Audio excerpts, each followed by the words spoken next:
Ladies and gentlemen, let me introduce you to Skinner Meyer, the director of the film The Sleeping Negro. Hello, Skinner. Really pleasure to have you here. Hello, I'm so happy to be here. Thank you so much for having me. I have to tell you that I am absolutely amazed by your film, and this is really interesting way. How did you approach all of these things and all of these elements that we mostly hear about in the media? In Poland, we can read about how the US society is divided, how it is divided in political terms, in terms of race and etc. You decided to show it. You decided to show it as an example of the character that is played by you. I am just curious how it all began for you. I am curious how, where did the idea come to you? How did it all begin? Yeah, well, it started because I was really frustrated with not having support as an independent Black artist in Hollywood. And I was getting older. I made a lot of short films, and I wanted to take the anger and frustration out in an artistic way, but also make a critique about being Black in America. And so it started there. And then I started working on the script for a few weeks and trying to figure out what was the best way to do it. And I decided to do it kind of like a film essay. That was the goal. Make a film essay, make it very interior, like in my mind, and make it really cathartic and blunt, and visual. And so that's kind of where it all began, really. It was frustration and rage at being Black, and also being like in the Hollywood, not having access to financing and resources. So we can tell that this film is made from your own experience, from your own emotions, that you put a lot of you into the script and into what you show on the screen.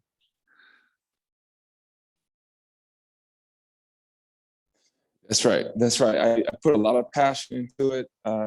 We didn't have a lot of time. We didn't have a lot of money, and so I had to move fast. And we shot on film, so I think I could only do maybe 1 take or 2 takes per shot. So with all of that, that influences how the film looks. It influences how the film is put together. And why did you decide to cast yourself as the main character? Honestly, like I used to be an actor when I was younger. And I didn't have a lot of money to pay a lot of actors. And I said, okay, I can probably save money if I do it myself. And that's kind of why I did it. But at the same time, I hadn't acted like that in a long time. And so I hired professional actors who could help me in rehearsal to make sure I was doing a good performance. Gotcha. And actually, in your film, you touch the subject of white privilege, but you also touch a very interesting subject of how Black community is divided, how Black society is divided. I absolutely love the scene when your character meets his ex-friends and they are talking, and then it turns out that the second one supports Trump, your character. Yeah. So it's really interesting, because I think that we very often think that, minorities in some countries, like minorities in US or minorities in Poland, that they go hand by hand. You show that it's not like that. You show that they are divided as well. That's right. There's a class issue within the Black community. There's also, we have different ideologies and how we should go about living as Black people in America. And honestly, the truth is every Black person, in my opinion, is trying to survive white supremacy and the system in America. And some of us think maybe it's better to join the winning team, quote unquote, versus constantly fighting and rebelling. And that character in the movie is based on people in my life that I know, that I care about, but they just have a different way of existing as a Black person. But it shows the complexities because we're not a monolith. There's a lot of infighting. There's a wealth gap within the Black community, and a lot of times people who are wealthy, right? A lot of Black wealthy people do not have a lot of time or patience for Black poor people. And sometimes I don't think we see that enough in cinema, Black cinema. It's always like one type of class that we constantly see in those who have money. But it's very nuanced. It's a very complicated situation, you know. Mhm. So talking about how the Black society, how the Black community is divided, you would say that this economical thing is the most important that divides people. Yeah, I think it's that. Well, yeah, I do, and I think it's sad because it divides families too. You know, like you can be in a family and have the different approaches to how to be Black, and it will break up a lot of families. Gotcha.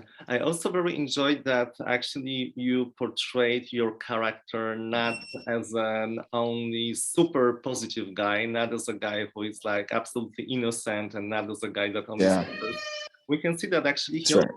he also uses his position. He's not always right, but he's trying to use the situation for his own aims. He's trying to, like, you know, make something for Yeah. himself as well for it. That's right. No, I think I'm glad you picked that up because, you know, he is somewhat of not a nice guy, but it's because of the impossible situation that he's in. But he still has to, you know, the word I'm looking for, he still has consequences for his actions. He cannot control his life completely, but he can control how he responds to the situation in life. So he's not a nice guy, and we see that, but we can still empathize with his positionality as a Black person in America, you know, because everyone has hurt, everyone has frustrations. It's one of those things where you know, it's not easy. It's not always easy. So I wanted to show that as best I could, and to show like the multi dimensions of each character, really, you know. He's not a victim at all, but he is in between a rock and a rock in terms of the decision making, and it shows the almost impossible nature of what it means to be Black in America, you know. I especially appreciated the scene of the fight between your character and his fiancée, because it was like one of these scenes that you can reflect yourself. Doesn't matter what skin color you are, doesn't matter what race you are, but you can see that you have these two people, they are fighting with each other, and they are just trying to put themselves wrong, and they are using worse and worse and worse arguments. And actually, Right. that clash that you depicted, that clash that you presented on the screen is really interesting in that terms, that at the beginning they are trying to absolutely, like, you know, especially her, she's trying to say that there is not a problem at all, but at the end she is like showing that the problem is absolutely huge.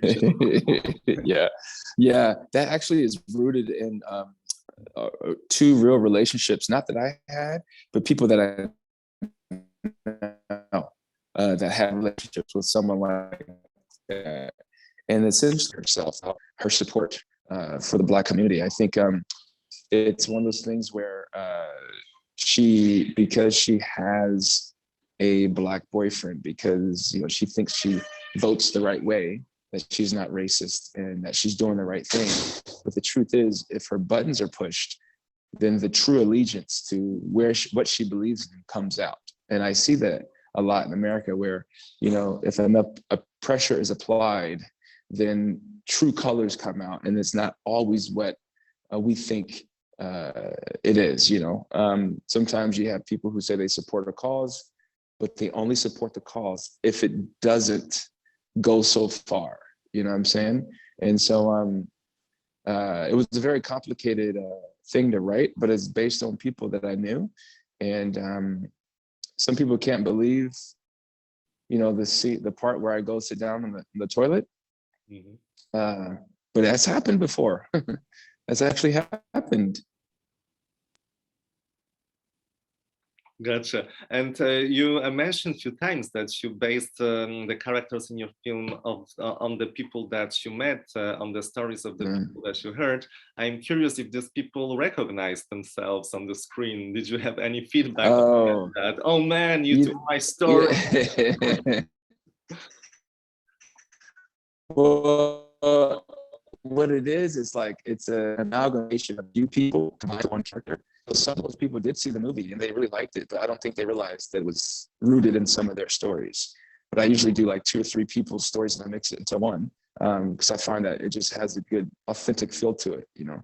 But yeah, so far no one's come to me and said, "Hey, what are you doing?" And he used my story. No, that hasn't happened yet. But some people who that was in my mind when I made the scripts have seen it and they actually like the film, surprisingly. Gotcha. And at the beginning of the film, we have this scene in which your character goes to his boss and the boss gives him the book of James Baldwin. I'm just curious how much this author, how much this writer is important for you, what kind of figure he is for you. Did he shape you? Yeah, no, James Baldwin is very important to me. To me, he was, when I was young, he was one of the first Black writers I discovered that was quite radical in his way of thinking during a time that was very dangerous to be queer and to be Black. And so he has such a fire to his words that it really inspires me to make films that are just as intense and fiery as some of his writings. And so,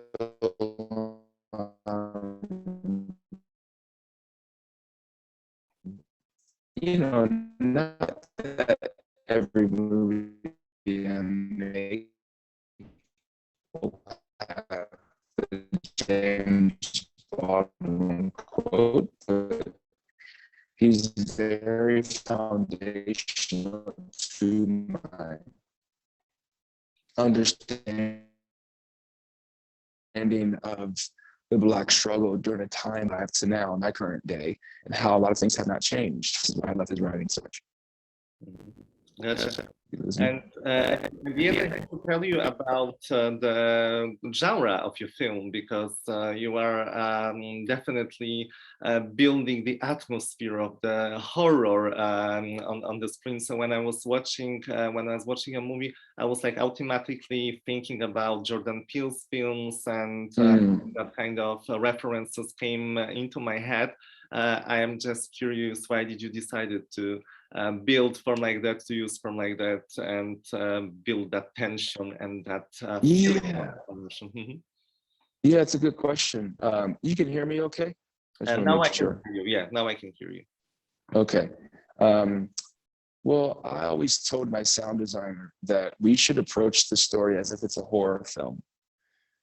And the reason I said that is because a lot of times to be Black in America is quite horrific in terms of what can happen to you.